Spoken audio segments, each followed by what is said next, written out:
Magandang araw mga bata! Kumusta kayo? Ngayong araw, may makakasama tayo. Heto siya, si Makoy Mask. Narito siya upang ipaalala sa atin na stay at home muna at stay safe. Always wear your face mask para virus di makaangas. Sige Makoy Mask, maraming salamat sa paalala ha. Ano yun mga bata? Mukhang nagtaka kayo sa aking kapaligiran ngayong araw.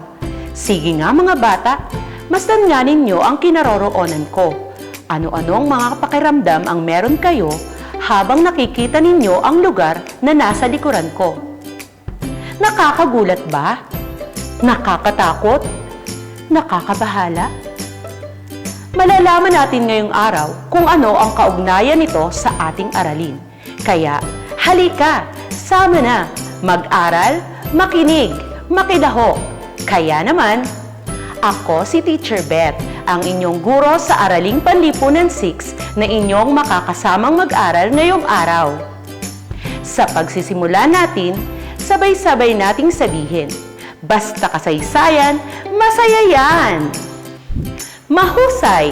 Kung ganon, oras na para sa ipinaalala ang nakaraan. Handa na ba kayo?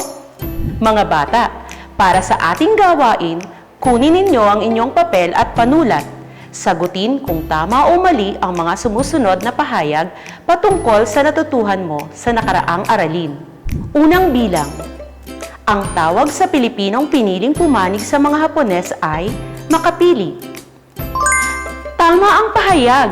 Makapili ang tawag sa Pilipinong piniling pumanig sa mga Hapones. Ikalawang bilang. Ang mga sundalong kabilang sa Yusafe na hindi nasawi ay pinili nilang manahimik na lamang at nagtago. Tama! Ang mga sundalong kabilang sa Yusafe na hindi nasawi ay piniling manahimik na lamang at nagtago. Ikatlong bilang. Ang Hukbalahap ay isang kilusang gerilya na pinamunuan ni Luis Taruk. Mahusay! Tama ang sagot! Ang Hukbalahap o Hukbong Bayan laban sa Hapon ay pinamunuan ni Luis Taruk. Ikaapat na bilang. Walang naging ambag ang mga kilusang gerilya sa pakikipaglaban ng mga Pilipino sa mga Hapones. Mali! Malaki ang naging ambag ng mga kilusang gerilya sa pakikipaglaban ng mga Pilipino sa mga Hapones. Ikalimang bilang, ang mga sibilyan ay may malaking ginampanan sa pakikibaka ng mga Pilipino para sa kalayaan noong panahon ng mga Hapones. Tama! Ang mga sibilyan ay may malaking ginampanan sa pakikibaka ng mga Pilipino para sa kalayaan noong panahon ng mga Hapones. Maraming salamat mga bata sa inyong masiglang pakikibahagi sa ating gawain. Ang ating paksang aralin ngayon ay tungkol sa hamon at suliranin sa kasarinlan pagkatapos ng ikalawang digmaang pandaigdig. Bago natin talakayin yan, gawin muna natin ang hularawan. Tingnan at hulaan ninyo kung sino ang nasa larawan at ano kaya ang naging papel niya sa kasaysayan. Unang larawan. Kilala niyo ba siya?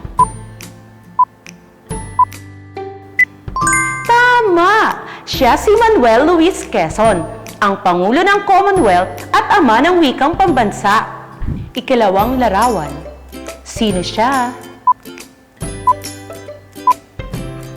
Tama! Siya si Sergio Osmeña, ang ikalawang Pangulo ng Commonwealth. Ikatlong larawan. Sino siya? Tama! Siya si Manuel Rojas, ang huling Pangulo ng Commonwealth at Pangulo ng ikatlong Republika ng Pilipinas matapos ang ikalawang digmaang pandaigdig. Naging Pangulo siya mula taong 1946 hanggang 1948. Ibinigay ng mga Amerikano ang kalayaan ng bansa noong ika-4 ng Hulyo 1946. Ito ay ayon sa Batas Tidings-McGuffey. Subalit, naging malaya ba talaga ang bansa noon? Alamin natin ang mga patakaran na ipinatupad pa rin ng Amerikano kahit sinasabing malaya na tayo sa kanilang pamamahala. Una ay ang Philippine Rehabilitation Act. Ito ay ang pagbibigay tulong pinansyal para sa infrastruktura, kagamitang pangmilitar at scholarship. Ikalawa ay ang Bell Trade Act, kung saan naglaan ng $800 milyong bilang bayad pinsala sa epekto ng digmaan. Nagkaroon naman ng malayang kalakalan sa pagitan ng Amerikano at Pilipino sa loob ng 8 taon. Ano-ano pa kaya ang mahalagang kaganapan ang nangyari pagkatapos ng ikalawang digmaang pandaigdig? Nagkaroon ng mga kasunduan at ito ay ang mga sumusunod. Una, parity rights, pantay na karapatan ng mga Amerikano at Pilipino sa paglinang ng likas na yaman ng bansa. Pangalawa, kasunduang base militar. Nagkaroon ng base militar ang mga Amerikano sa bansa. Ano naman kaya ang naging reaksyon ng mga Pilipino sa patakarang ipinatupad ng mga Amerikano? Tinaguriang maka-Amerikano si Manuel Rojas at ito ay nagbigay daan sa neo-colonialism o makabagong uri ng pananakop sa pamamagitan ng pagkakaroon pa rin ng kapangyarihan sa bansa. Colonial mentality na kung saan mas tinangkilik ang produkto at kultura ng ibang bansa. Sa palagay niyo ba mga bata, magpahanggang ngayon ba ay tinataglay pa nating mga Pilipino itong colonial mentality?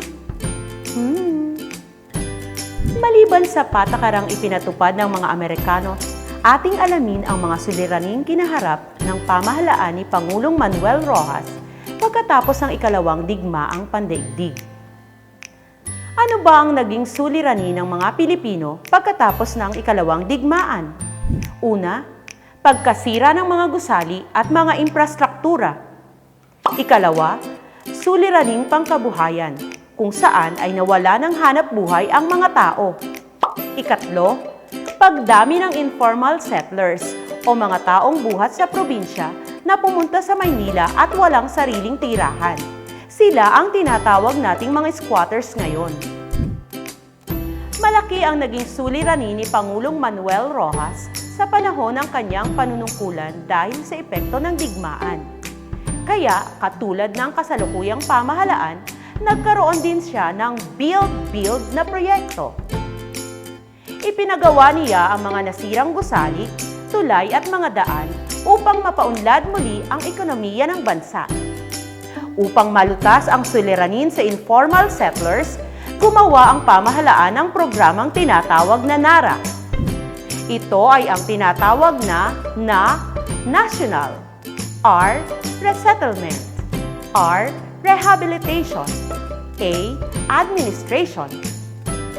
Ito ay programa kung saan binigyan ng pabahay ang mga informal settlers sa labas ng Maynila at iba pang lugar sa bansa. Upang malutas ang suliraning pangkabuhayan, isinagawa niya ang mga sumusunod. Una, pagsasaayos ng elektrifikasyon. Ikalawa, pagsasanay ng gawaing bokasyonal. Ikatlo, pagtatatag ng kaluwagan sa pagpapautang at paghihikayat sa kapitalistang Amerikano na mamuhunan sa bansa. At ngayon ay nalaman niyo na ang mga suliranin ng bansa pagkatapos ng ikalawang digmaang pandaigdig. Napakarami pala at napakabigat na tungkulin ang maging tagapamuno ng bansa matapos ang isang malaking hagupit sa ekonomiya na walang iba kundi ang ikalawang digmaang pandaigdig. Mga otoridad, sa kasalukuyan, ang ating bansa ay nakakaranas din ng matinding suliranin. Ano ba ang suliraning ito? Tama, ang COVID-19. Siguro, nakikita nyo rin kung gaano kalaking suliranin ito para sa atin. Kung gayon, lalong malaking tungkulin para sa mga namumuno sa ating bansa. Bilang isang mag-aaral, ano ba ang magagawa mo upang maiwasan ang pagkalat ng nasabing virus na ito? Tama! Sundin natin ang safety protocol. Huwag tayong maging pasaway, palaging mag-ingat, at higit sa lahat, sumunod tayo sa mga otoridad.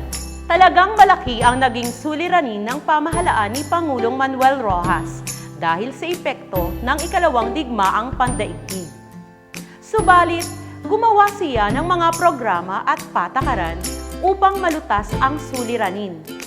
Tinanggap niya ang tulong pinansyal ng mga Amerikano upang matugunan ang pangangailangan ng bansa. Mga bata, ngayon subukin natin ang natutunan ninyo sa aralin. Pumili ng salita sa loob ng kahon para mabuo ang bawat pahayag. Unang tanong, matapos ang, ay nabago ang takbo ng kalakalan at kalinangan sa muling pagtatag ng lungsod.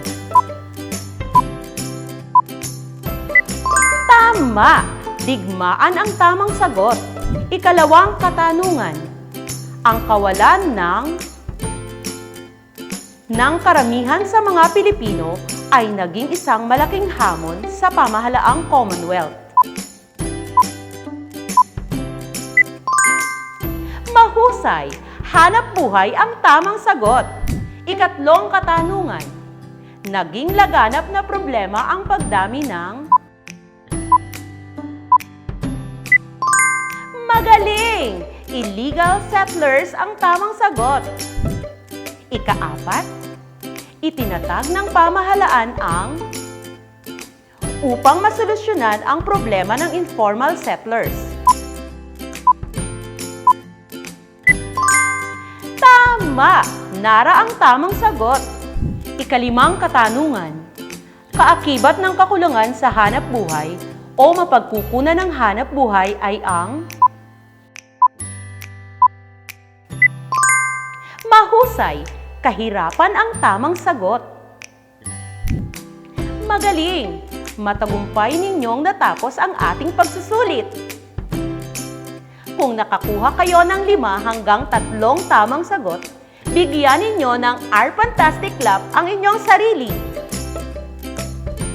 At para naman sa nakakuha ng 2 pababa na tamang sagot, masipagan pa at husayan sa susunod.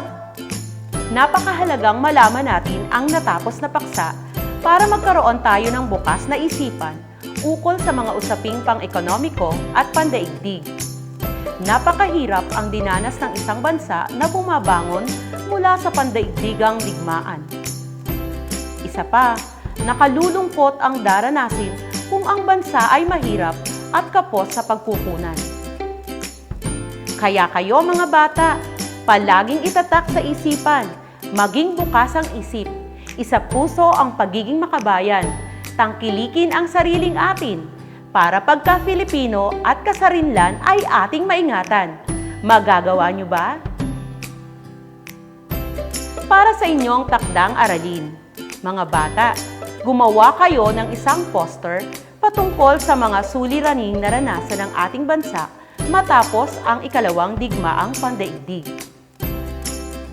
Gawin nyo ito sa isang short bond paper. Sana maging creative kayo sa pagguhit para maipakita natin ng maayos ang paksa. Ang inyong output ay i-upload ninyo sa ating GC. Hanggang sa sunod na pagpapatalas isip, palaging tandaan, basta kasaysayan, masaya yan! Hanggang sa muli, paalam!